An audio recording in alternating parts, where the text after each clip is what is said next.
Hey, welcome to this episode of Let's Talk. This is the show where you ask us questions and we answer them. Don't forget to like and subscribe. And without further ado, let's get to it. The first question is, what did you think of the PS5 reveal and games shown? Me personally, I'm not too excited about the PlayStation. You're an Xbox guy? I'm more of a Microsoft guy, so that's where my loyalty kind of goes, but the only game I really saw was the new Resident Evil The Village. That looks good. Reminded me a little bit of Resident Evil 4. It looks really good. With Yeah. werewolves. Yeah. That was a catch right there for me. If they are werewolves or another mutant of some kind. Doesn't matter. To me, it was werewolves. It'll be a werewolf. Yeah. Let's get down to it. It'll be a mutated wolf man, something. werewolf. Yeah. Let's face it. If you can have giant crocodiles, you can have a werewolf. That's true. You know? Yeah, you have zombies, you can have werewolf. That's what I mean. I agree with you. Yeah, I don't know. The reveal was okay. I mean, PlayStation 5, I don't really care what consoles look like. Yeah. For all I care, as long as they work. I am excited for it, though. I mean, Resident Evil has my attention. Of course, like always, Demon Souls remake. Yeah. The Ratchet & Clank game looks a lot of fun, considering we were talking about that a little while ago, saying, how is there not another Ratchet & Clank game? And then they threw this one, and I was like, ooh. Yeah, no, there's a couple other things that I am excited for it. I mean, I like both consoles. I am more of an Xbox guy, because all my friends are on Xbox, apparently. Yeah. But, you know what? PlayStation has great games as well, obviously. Yeah. And, some of my favorites are on PlayStation, but... Mine are. I mean, Final Fantasy VII and Bloodborne on this last gen, and yet I don't know. I guess it's because I just have so many friends on Xbox, and I don't know. I'm pretty excited for it. I mean, I know we'll be getting the PS5s and the new Xboxes when they come out, so I just hope that they have a good library of games at the start. Yeah. Just like I was saying about Cyberpunk the other day. I think Cyberpunk, they're just delaying it to make it a next-gen title as a launch. Yeah, probably. I mean, I might be wrong, but it just feels that way. All right. Our next question is, what was our favorite game of the Sega Genesis and SNES era? Oh. So, my favorite game in that era was on both consoles. Yeah. But I preferred the Genesis version. I'm one of the rare people. Zombies Ate My Neighbors. Okay, yeah. I only ever played it on Genesis, so... No, I just... Yeah, it's just a color difference, really. Yeah. But a close second to that for the Genesis is Shining Force. Okay. I really had a good time with that. That was the tactical one, kind of RPG-ish. Yeah. It was just a cool game. And for the SNES, well, back to my Mario thing again. Mario Kart. Yeah, well... Mario Kart was good. Oh, Super Mario World was great. Yeah. But Mario Kart, I remember going at lunchtime to my buddy's house with a couple friends and just battle moding it. I remember just loving everything. I didn't like Rainbow Road, though. I remember that. Rainbow Road used to bug me in races. Oh. But I've had so many memories with Mario Kart, and I'd have to say, that one. See, me, it was all Zelda. Zelda was my game, didn't play much on the Genesis, but Zelda and Mario Brothers, those were my two. Oh yeah, I would always play those nonstop. Oh well, Mario was just that was Nintendo. Yeah. I mean, there are other games that came out for that. What was it? The Castlevania. Was it Symphony of the Night? I think it was Symphony of the Night. I might be wrong, but they were great too. But they both had great games. Yeah. At that time frame. But there's those ones that stuck out the most. I played the most and I enjoyed the most. So it'd be Zombies Ate My Neighbors and Mario Kart. Okay. So our next question is, do you go for achievements and or platinum trophies?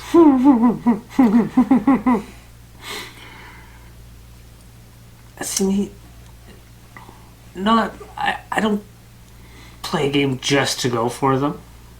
I'll try, once I beat the game or I'm close to beating it, if there's a couple of achievements, I don't necessarily hunt for those. See, I'm part of that weird category where I do go for achievements. I don't go for trophies. That's weird. I don't know why. It's just something about, from when the 360 came out with the achievements, and my first like profile I had, and then after I got rid of it and I started a new one, and I've always went for achievements. Yeah. But when it comes to the trophies, not so much. I don't know why. It's like you get that thing at the top of the screen or the bottom of your screen. It's like, yes, I got it. And I go for them a lot with Xbox. The last I just 100% in Maneater, and I was like, yes.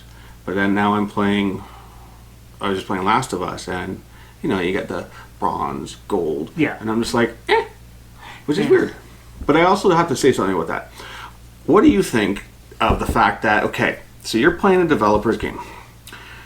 You 100% it.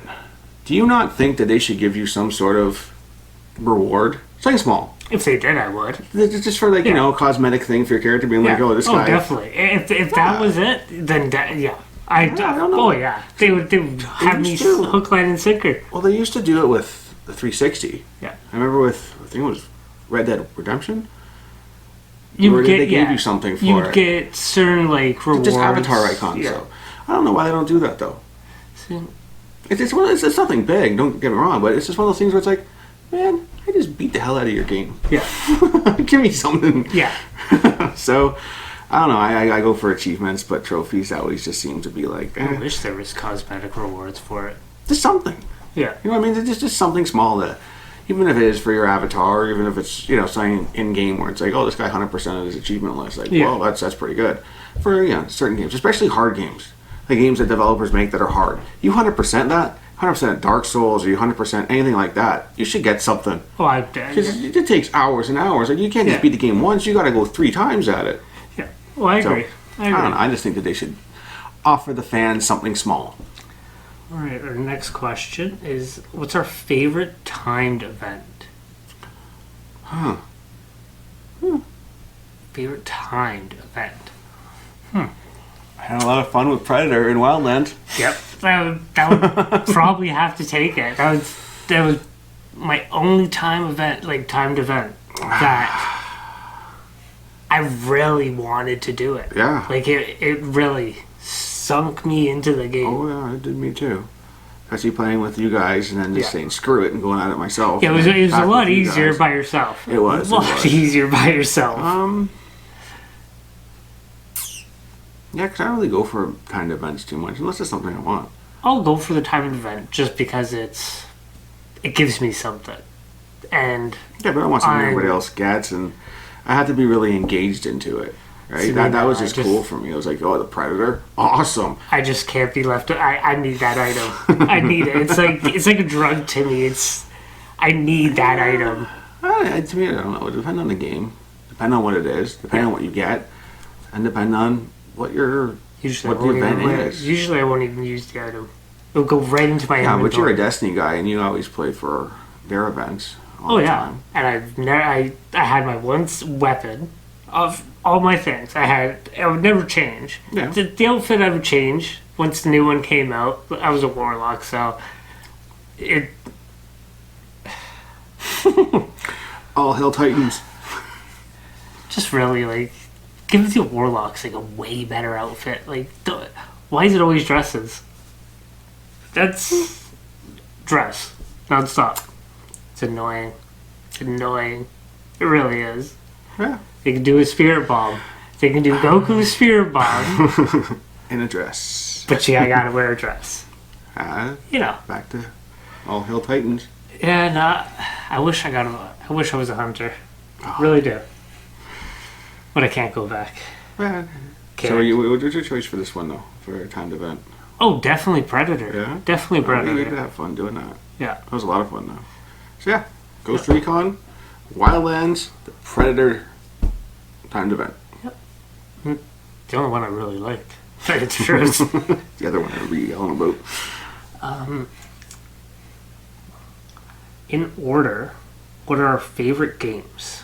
Graphically, gameplay, and story. We'll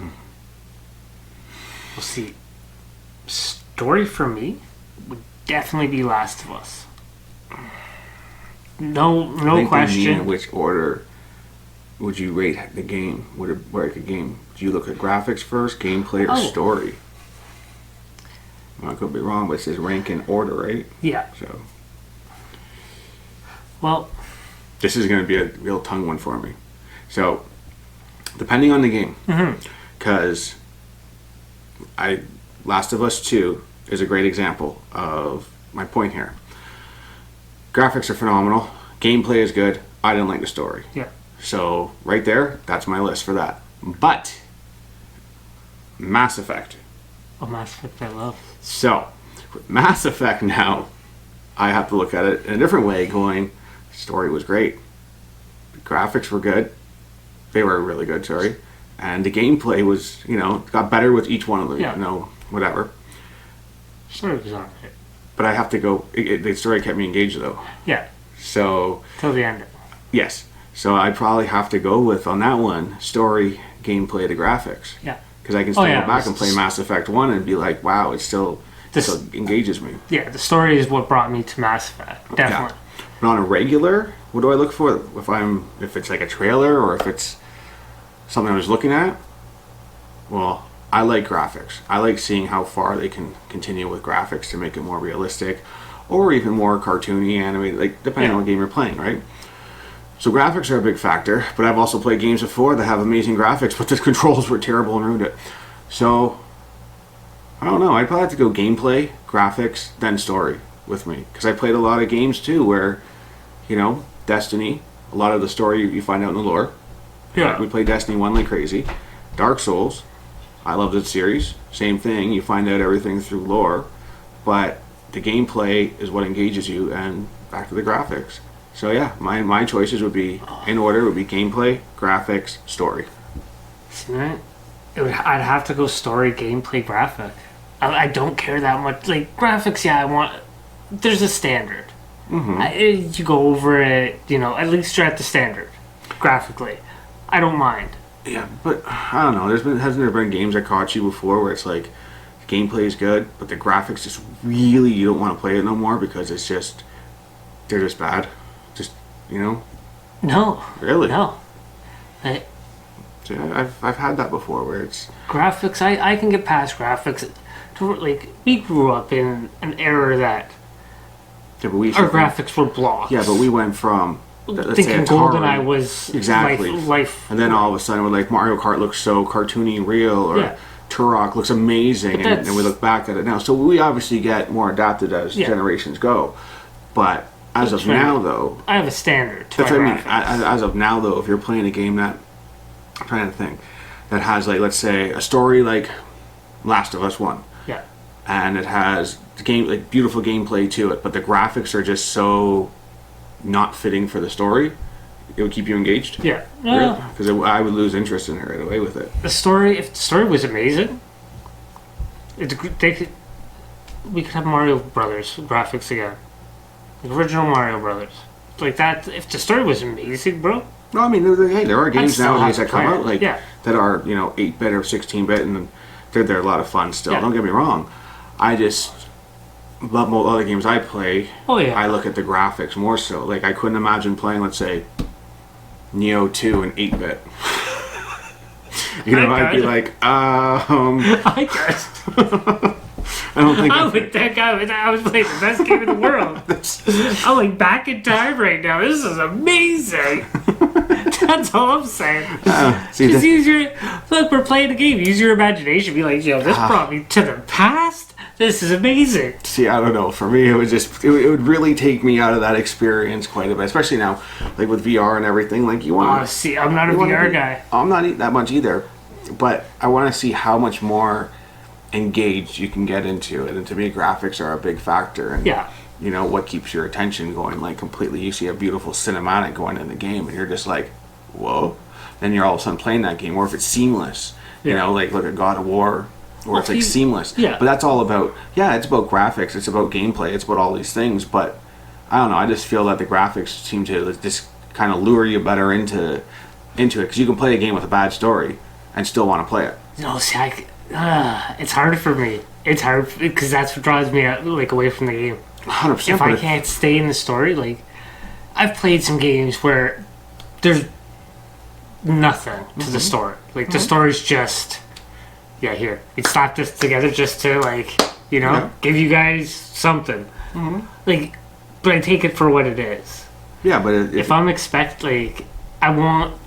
I go towards more of a story based. Like, I want that story to keep me. Like, I want to know what's gonna happen. Like, I want it to be like a book. Like, oh, what's this next level? What's this next page gonna be? I do agree. Like Yeah. I said, I just think that the graphics and the gameplay keep you engaged more than a story can. Yeah. Especially because you start playing a game, you don't know what the story is. So, let's say, whatever, it's a 12-hour game. You play the first 4 hours and you're like, oh, the story sucks. But you're still playing because the graphics are phenomenal and the gameplay keeps you engaged still. And to me, it's one of those things, whereas the story can be awesome, but if you're chugging away just to go through the story and the controls are terrible or the graphics are just horrendous, then again, you're not having the fun that you should be having. It would draw you out of the game. And that's what I mean. That's what I go with, where it's like the story, if you don't know the game at all, you're already putting the time in to figure out the story, yes or no. So at 4 hours, you either like the game or you don't, not just based on a story, but on the gameplay and on the graphics. Like I said with me and Last of Us, it's a great game. It is a great game. It is a masterpiece game. I just wasn't engaged in the story enough. I've stopped playing games for the start. Like Gears of War. Yeah. Halfway through, it's just like, honestly, like, it's just why. Yeah. What am I doing? Like, it's just like, it's one of those games. Here we couldn't think of anything, so we're just gonna like, oh, here's this guy. Oh, this is his dad now. Oh, no, this is the other sister. thing too, though, is if you're playing Gears of War is a good example. Yeah. So Horde mode has no story. Yeah. But people play the hell out of it, right? Yeah, but I'm playing that for no story. Like, I'm just playing it. That's what I mean. So at this point in time, the story, literally for a lot of people, it just becomes on the back burner because there's all these other modes to play where you're dealing with what? Yeah. Graphics or gameplay first. Yeah, but that's what you're going into that mode for. Like, I've already cut out my story. Yeah, but if you have crap controls and shitty graphics, people aren't likely to jump into that as much. They'll be like, I don't want to play this. Controls suck. I've played some bad games. I know you have. I've played some bad games just for the story. Oh, I know. Just to finish it. See, yeah, like, I don't know. I've played games that there is no story, like there's no ending to the story. No other. Oh yeah. You're playing a game where you're just looking at lore or stuff you find, you and have you're to just pay like, for the story. Oh. Yeah. Yeah, I've stopped playing games for stories. Yeah. Oh, really? Thanks. Catch you on the flip side. Peace. That's pretty good. Yeah, that's a story I'm not getting into anymore. Fallout 76. Oh, see, Fallout. I just had to make a reference for Fallout 76. Like, really, like. Oh, when I start. It has better stories than some games that, like, some good franchise games. Like, if you really like go into the story, yeah, there's like it's Fallout storytelling. Like, you don't expect like award-winning stories from Fallout, but they're good. Yeah, well, it's back to the whole thing with the story too, like with Destiny and with like the Dark Souls, and I can like a bunch of other games that they've been doing it with, where who knows what the damn story is. Yeah, you read texts, you read. I'll tell you the God honest truth. I don't know the full story of 76. No, but you just like if you want to learn the story, then you go and find these things. Yeah, I kind of like that in a way, because again, who knows what the story is? You're going to enjoy the game. Okay, you're going to go and look for all of these lores that you can find about what's going on, which is great. If you just want to play for the game, hell, I'm just going to throw you in. No more cutscenes, very short cutscenes even, and boom, just go play. There's some games I could have did without cutscenes. Yes, there is. Cool. So I mean, I could literally go. My choice is still the same. Like the story to me is like third, and it shouldn't be, but it to me it is. It's just because I have played so many games where it's like I don't even know the damn story. What's going on? Yeah. So I'm still playing, right? So, I don't know. Oh, well, it's a matter of opinion, right? Yeah. I know you like your story, so I just your opinion's wrong. I'm right. I think you're wrong, but it's okay. It's okay. It's okay. I know you could be wrong. One day you'll be right, but it's not this time. All right. On that note, we'll cut it off here. We'll talk to you guys later, and don't forget to like and subscribe. Thanks, guys. See you Later.